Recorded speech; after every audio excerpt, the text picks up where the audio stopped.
Hi and welcome to the video instructions that go along with the Aronia House Dress pattern. For links to purchase the pattern, check the description box below. I'll also put timestamps for different steps of the pattern process. If there's a specific spot that you want to jump to, you can easily do so by just tapping on one of the timestamps.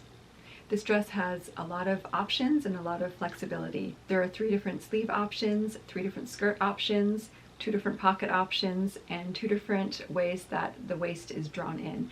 One with an elastic, or you can use a drawstring. So this gives you a lot of flexibility. All the pieces are mix and match, so you can really design the dress of your dreams. And this dress is designed for woven fabrics, light to mid-weight fabrics. Now, I don't recommend that you use quilting cotton, even though there's some really pretty prints for quilting cotton. It just doesn't have the softness and the drape that's required for this dress to look really nice once it's sewn. And I have a bunch of different examples of the dress in different fabrics. So I thought that I would just quickly take you through and show you some of the different fabrics, just so that you get a sense of how the finished dress will look, because different fabrics will really affect the final look of the garment. Okay, so first up, this is View C, and this is made out of a lightweight cotton shirting. So I don't know if you can get a sense on camera. So it's a little bit sheer, not see-through, but definitely a lightweight. And so this is the look that this one has, whereas this one, same View C, but this is a little bit of a crisper, this is a dressed cotton, so it does look like a quilting cotton, but it's actually a dress weight cotton. So there's a softness and a flow, which is really nice, especially with this bottom ruffle and with the puff sleeves. It just makes everything lay really nicely when there's a little bit of a softness. But I would say that this is not quite a medium, it's a light to medium weight cotton.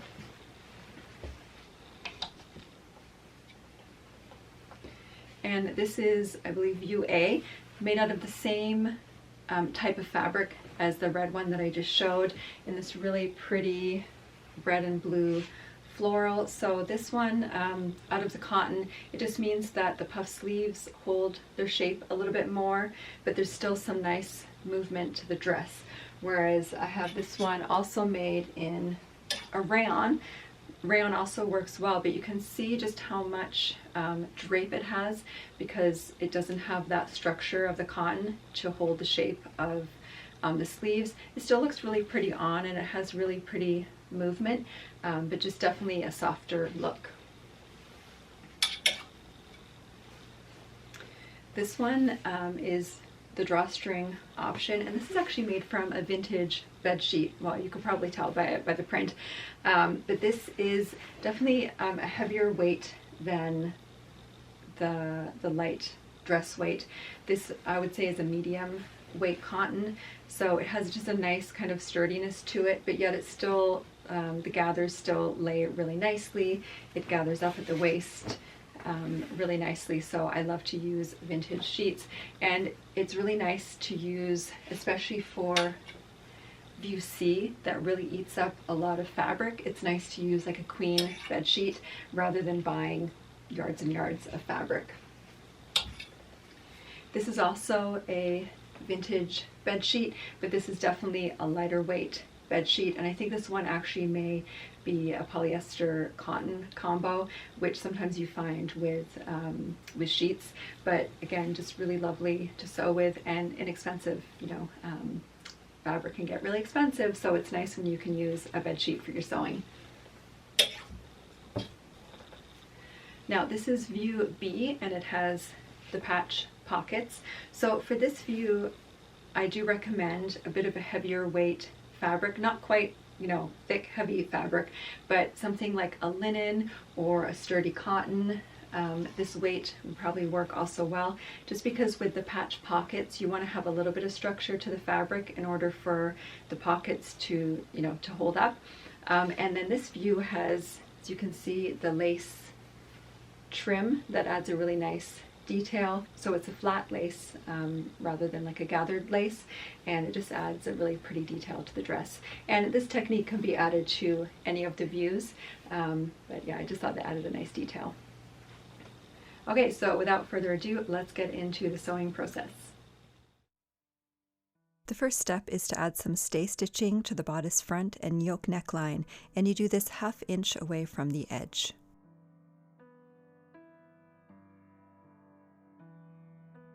Next, you want to increase your stitch length and decrease the tension, and you're going to gather stitch 2 rows between the triangle marks on the bodice front and bodice back.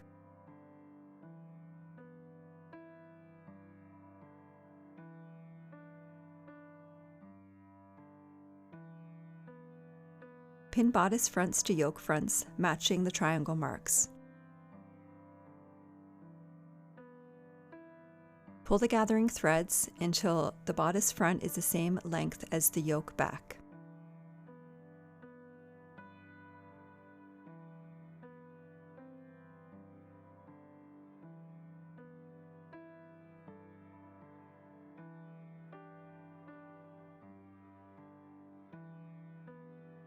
Wrap one end of your gathering threads around the pin that is pinned through your triangle mark.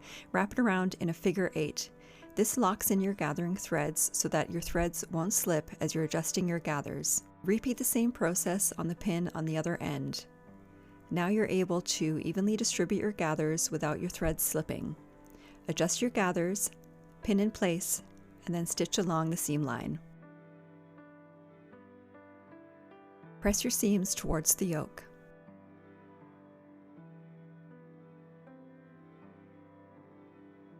Repeat the same process with the yoke back.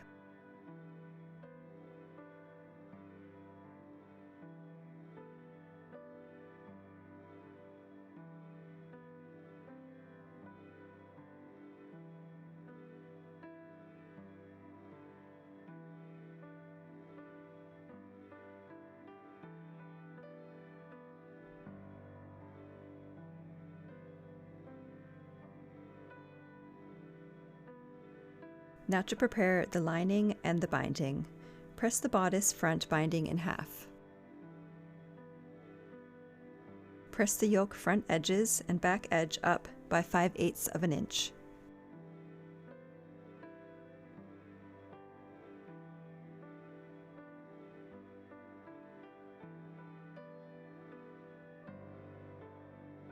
With right sides together, pin the yoke lining to the bodice yoke at the neck edge, with pressed edges folded up. Now pin the bodice binding to the right side fronts of the bodice pieces, with the bodice binding overlapping the yoke.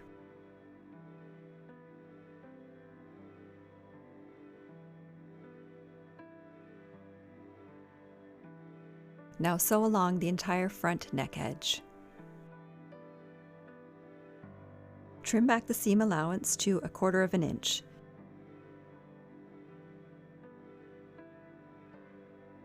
Snip around the neck edge, taking care not to snip through the seam line.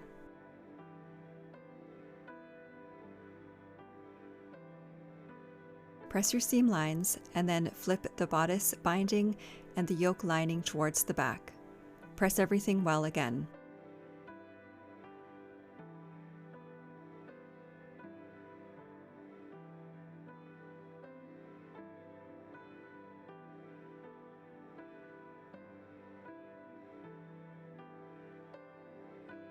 Pin the binding and the yoke lining all around the front edge and neck edge. Sew with a 3/8 of an inch seam allowance, or very close to the edge.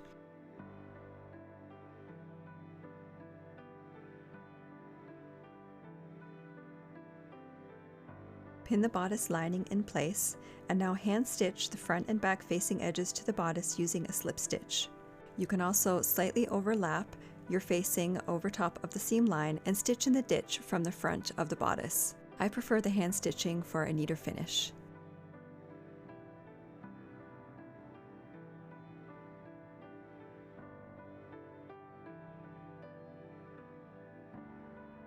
From the right side, overlap your front pieces, right side over left, matching the notch.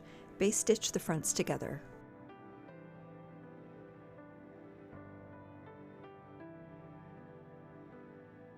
Carefully pin your fronts together to keep them from shifting.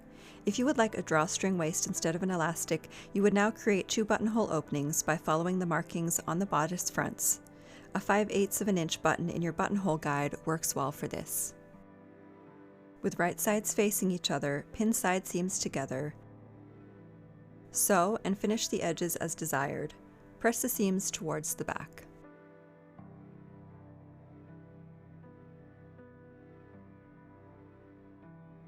Prepare your sleeves by pressing the sleeve hem up by 1/4 of an inch and then by 1/2 of an inch.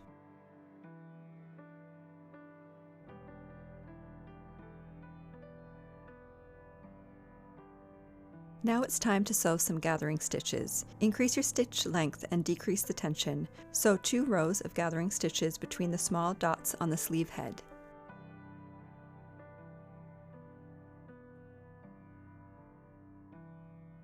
Open up the pressed hem and pin the sleeves together with right sides facing. Sew along the edge and then finish the edges as desired.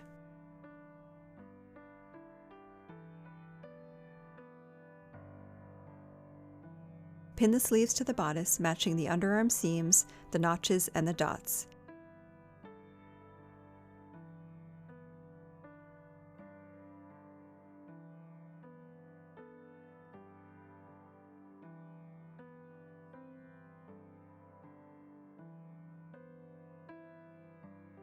Evenly distribute the gathers.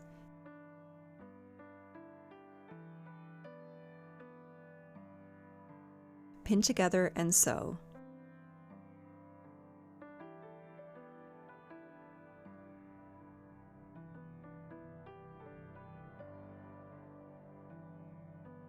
Finish the armhole opening as desired. Press the seam allowance away from the bodice using a pressing ham. For view A and C, we're going to be creating a casing for elastic to run through.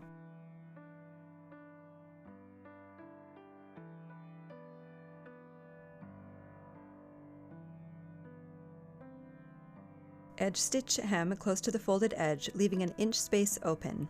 Measure your wrist, add 1.5 inches to this measurement, cut 2 lengths of elastic.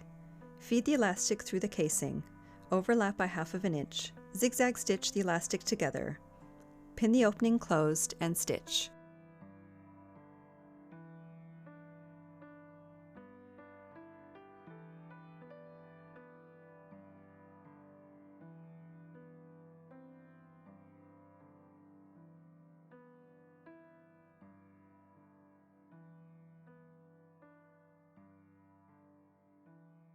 Set the bodice aside, and now it's time to work on the skirt.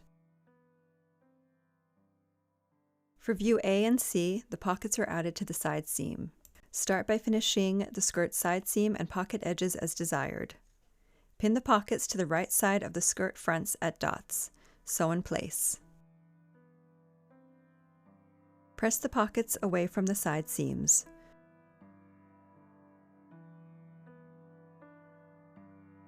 Sew a line of stitching 1/4 inch away from the stitching line. With right sides together, line up the side seams and the pockets. Pin along the skirt edge and pockets, as I've shown. I find that this extra pin placement really helps to keep things from shifting, and it really gives you a nice finish on the outside of your skirt.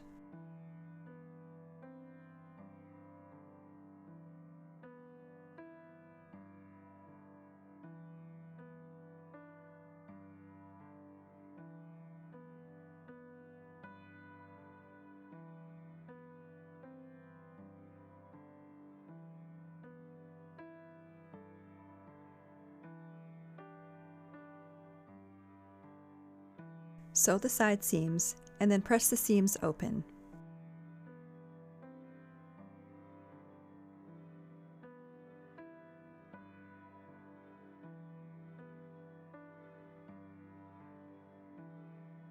For view C, there is a ruffle on the bottom of the skirt. Start by pinning the 3 skirt ruffles together at the short edges.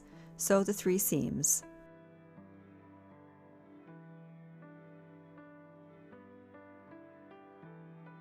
Finish the edges as desired, and then press the seams. Finish the ruffle top and the skirt bottom as desired. Press the hem up by 1/4 inch, and then again by 1/2 inch.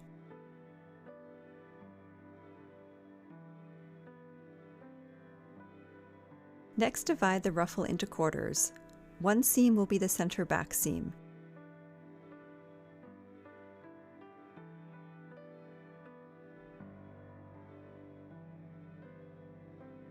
place a pin or chalk mark at these 4 points.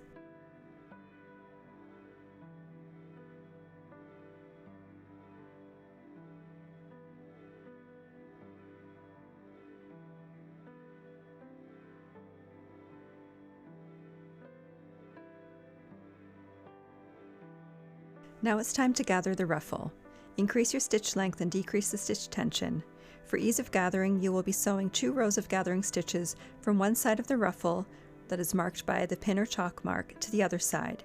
Repeat this for both halves.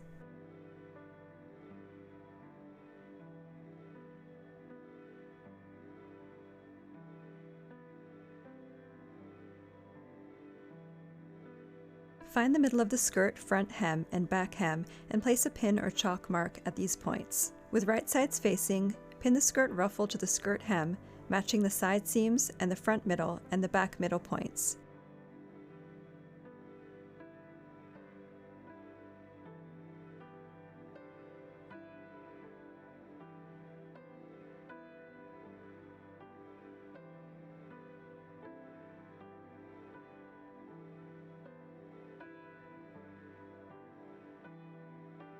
Gather the skirt quarters to match the skirt hem width.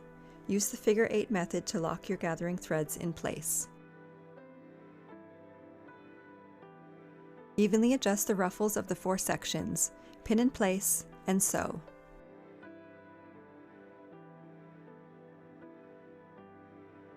Press the seam up towards the top of the skirt. Now it's time to gather the top of the skirt. Increase the stitch length on your machine and decrease the stitch tension. Sew 2 rows of gathering stitches at the skirt top from side seam to side seam. Before you pull the gathering stitches, place a pin or chalk mark at the center front and center back of the skirt.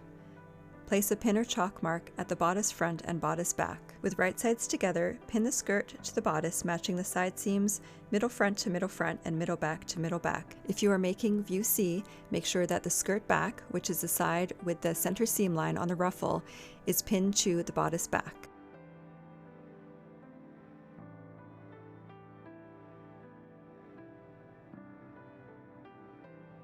Gather the 4 quarters, lock the threads in place using the figure 8 method. Evenly distribute the gathers and pin in place.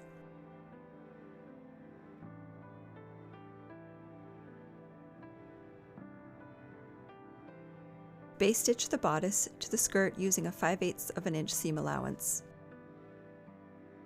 Now it's time to work on the waist casing. Sew the casing together at the side seams. Press the seams open. Press the top of the casing down by 5/8 of an inch.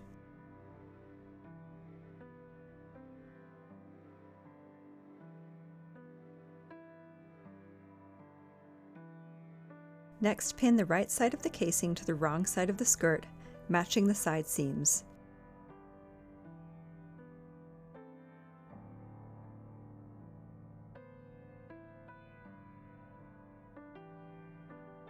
Pin in place.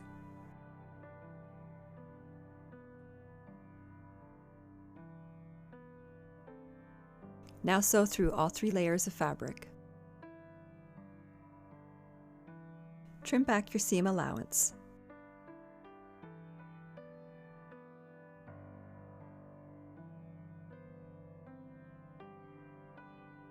Now press the casing up towards the bodice.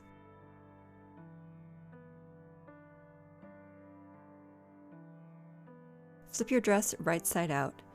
Take some time to just make sure that those front overlapped bodice pieces are really smooth and adjust your pins if needed. Make sure that they're about 2 inches above the waistline.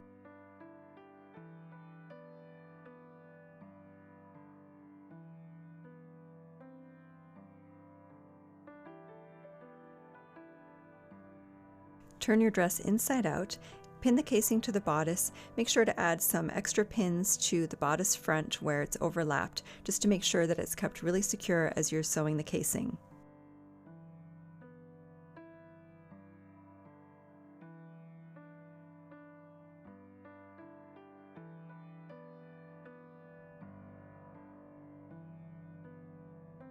Edge stitch the casing close to the folded edge, leaving open a 1-inch space for the elastic. If you are doing a drawstring, then you don't have to leave any space open.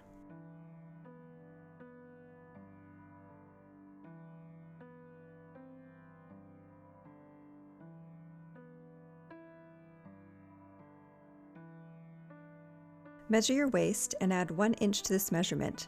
Cut a piece of elastic this length. Feed the elastic through the casing.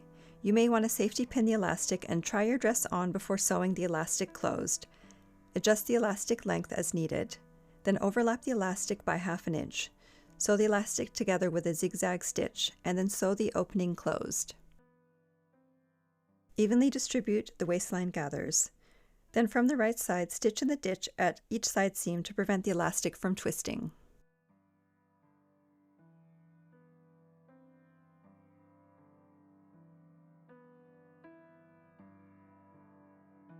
Pin your pre-pressed hem and stitch close to the edge.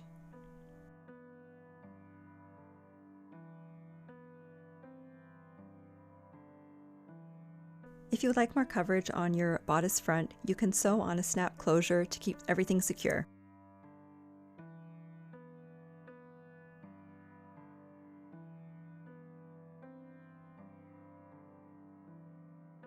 Give your dress a final press, and now it's time to put it on and enjoy your finished garment.